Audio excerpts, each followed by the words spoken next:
नमस्कार मित्रों।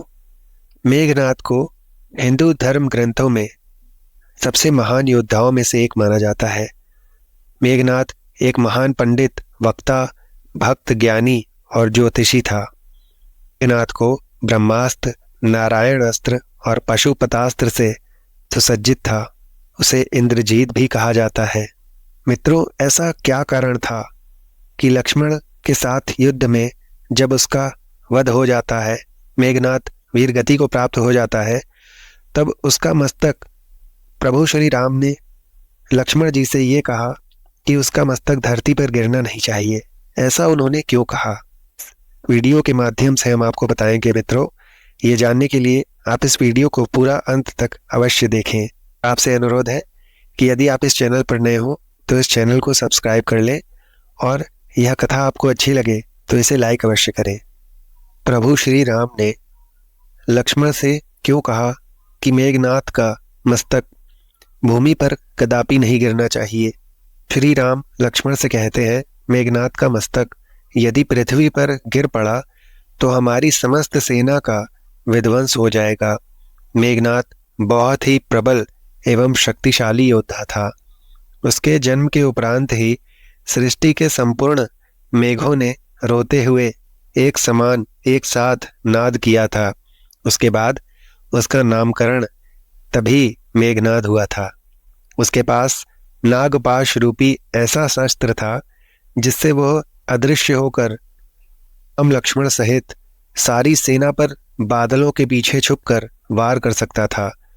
वो ये भली भांति जानता था कि संसार में किसी भी साधारण मनुष्य के हाथों उसका वध संभव नहीं है। मेघनाद विश्व का एकमात्र ऐसा योद्धा था जिसके पास सारी प्रकार के दिव्य अस्त्र थे। तीनों महाअस्त्र, ब्रह्मा, नारायण अस्त्र और महादेव का पशुपतास्त्र भी था। उसे ये वरदान प्राप्त था कि उसके रथ पर रहते हुए कोई भी उसे परास्त नहीं कर सकता है। यही कारण है कि उस समय संसार में केवल मेघनाद ही ऐसा योद्धा था जिसने अति महारथी होने का स्तर प्राप्त कर लिया था। मेघनाद एक नारी व्रत का पालक था और उसकी पत्नी सुलोचना परम पतिव्रता थी। सुलोचना वासुकी नाग की पुत्री और लंका के राजा रावण के पुत्र मेघनाद की पत्नी थी। मेघनाद का वध लक्ष्मण के साथ हुए एक भयंकर युद्ध में हुआ। मेघनाद के कटे हुए शीश को भगवान श्री राम के शिविर में लाया गया। अपने पति की मृत्यु का समाचार पाकर सुलोचना ने अपने ससुर रावण से कहा कि मैं श्री राम के पास जाकर अपने पति का शीश लाना चाहती हूँ, किंतु रावण इसके लिए तैयार नहीं हुआ। उसने मना कर दिया। सुलोचना से कहा कि वो स्वयं राम के पास जाकर मेघनाद का शीश ले आए। बाद में रावण ने आज्ञा इसलिए दे दी क्योंकि राम पुरुषोत्तम है, इसलिए उनके पास जाने में तुम्हें किसी भी प्रकार का कोई भय नहीं करना चाहिए।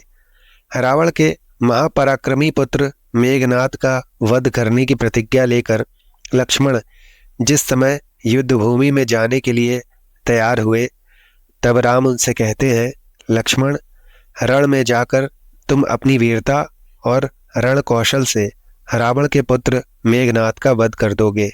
इस बात में मुझे कोई संदेह नहीं है, परंतु एक बात का विशेष ध्यान रखना कि मेघनाद का मस्तक भूमि पर कदापि नहीं गिरना चाहिए, क्योंकि मेघनाद एक नारी व्रत का पालक है और उसकी पत्नी परम पतिव्रता है। ऐसी साध्वी के पति का मस्तक यदि पृथ्वी पर गिर पड़ा तो हमारी समस्त सेना का ध्वंस हो जाएगा और युद्ध में विजय की आशा हमें त्यागनी पड़ेगी। लक्ष्मण अपनी सेना लेकर चल पड़े और प्रभु श्री राम की आज्ञा का वैसा ही पालन उन्होंने किया। युद्ध में अपने बाणों से उन्होंने मेघनाद का मस्तक उतार दिया। भीषण युद्ध होने के बाद मेघनाद का मस्तक उन्होंने पृथ्वी पर गिरने नहीं दिया। हनुमान उस मस्तक को रघुनंदन के पास ले आए।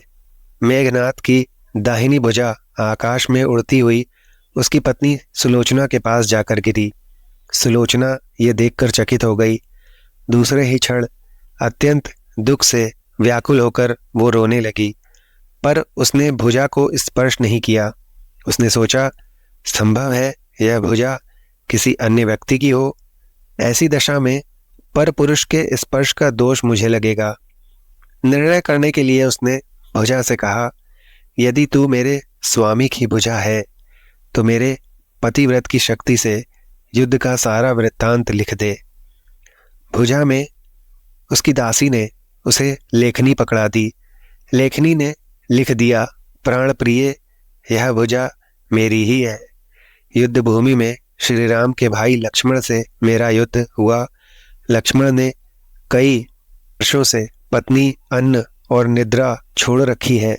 वे तेजस्वी तथा समस्त दैवीय गुणों से संपन्न है। संग्राम में उनके साथ मेरी एक नहीं चली।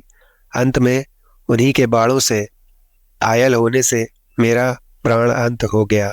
मेरा शीश श्री राम के पास है। पति की भुजा लिखित पंक्तियां पढ़ते ही लोचना बहुत ही व्याकुल हो जाती है। पुत्र वधू के विलाप को सुनकर लंकापति रावण ने आकर कहा, शोक मत करो पुत्री, प्रातः होते ही सहस्रों मस्तक मेरे बाणों से कट कट के पृथ्वी पर लौट जाएंगे। मैं रक्त की नदियां बहा दूंगा। करुण चीत्कार करती हुई सुलोचना बोली, पर इससे मेरा क्या लाभ? सहस्रों क्या करोड़ों शीश भी मेरे स्वामी के शीश के अभाव की पूर्ति नहीं कर सकेंगे।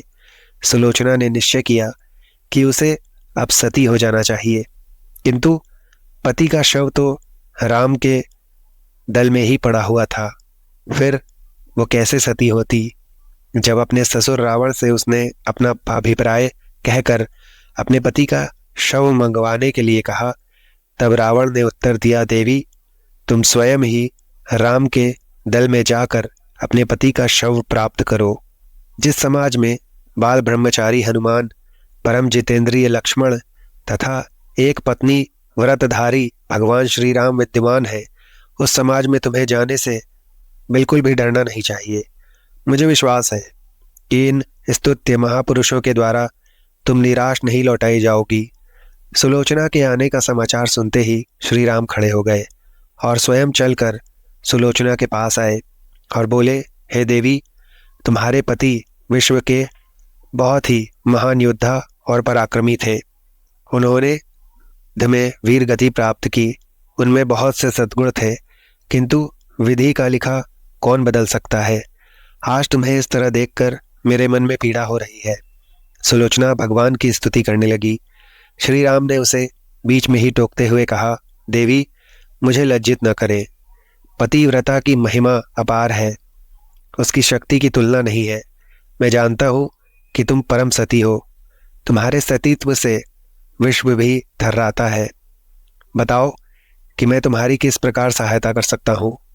सुलोचना ने आंखों में आंसू लिए प्रभु की ओर देखा और बोली, हे प्रभु श्री राम, मैं सती होने के लिए अपने पति का मस्तक लेने के लिए यहाँ पर आई हूँ। सुलोचना की ये बातें सुनकर श्री राम ने शीघ्र ही ससम्मान मेघनाद का शीश मंगवाया और सुलोचना को दे दिया। पति का छिन्न भिन्न शीश देखते ही सुलोचना का हृदय अत्यधिक द्रवित हो गया। वो रोने लगी। उसकी आंखें बड़े जोरों से बरसने लगी। रोते रोते उसने पास खड़े लक्ष्मण की ओर देखा और कहा, सुमित्रा नंदन, तुम भूल कर भी गर्व मत करना कि इनका वध तुमने किया है।